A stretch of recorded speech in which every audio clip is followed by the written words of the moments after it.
கனவுகளால் உயரம் தொட்டு கொண்டிருக்கும் மாணவ மாணவிகளுக்கும் என் இதயத்தின் ஆழத்திலிருந்து அன்பும் மரியாதையும் கூடிய வணக்கத்தை தெரிவித்துக் கொள்கிறேன். என் பெயர் ஆலுபைனா ஃபாத்திமா. நான் 10ஆம் வகுப்பு பி பிரிவில் பயின்று வருகிறேன். தமிழ்நாட்டின் தங்க தலைவன், தூய்மை கொண்ட கல்வி தந்தையவன், மாணவர்களுக்கு கல்வி தருவேன், மாயாத கனவுகளை நனவாக்குவேன் என்ற கவிதைக்கு ஏற்ற தலைவர் அவர். காமராஜர் 1903ஆம் ஆண்டு ஜூலை 15ஆம் தேதி விருதுப்பட்டியில் குமாரசாமி நாடார் மற்றும் சிவகாமி அம்மையார் அவர்களுக்கு மகனாக பிறந்தார். இவருடைய இயற்பெயர் காமாட்சி. இவர் சிறு வயதிலேயே காங்கிரஸ் கட்சியில் இணைந்து சுதந்திர போராட்டத்தில் ஈடுபட்டார்.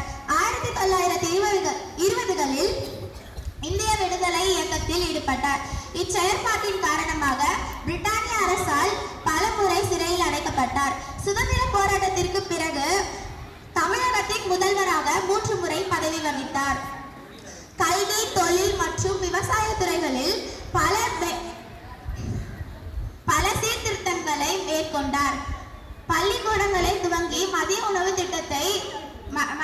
திட்டத்தை அறிமுகப்படுத்தி ஏழை எளிய மாணவர்கள் கல்வி கற்க வழி செய்தார். காமராஜர் எளிமையான மனிதராகவும் சிறந்த நிர்வாகியாகவும் கருதப்பட்டார். இவரது எளிமை, நேர்மை மற்றும் மக்கள் மீதான அக்கறை காரணமாக பெருந்தலைவர் என்று அன்புடன் அழைக்கப்பட்டார். 1975ஆம் ஆண்டு அக்டோபர் 2ஆம் தேதி மாரடைப்பால் காலமானார்.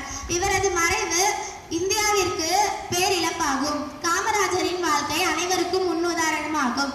காமராஜரின் பொன்மொழி: எல்லோருடைய வாழ்க்கையும் வரலாறு ஆவதில்லை, வரலாறாய் ஆனவர்கள் தனக்காக வாழ்வதில்லை. எனக்கு வாய்ப்பளித்த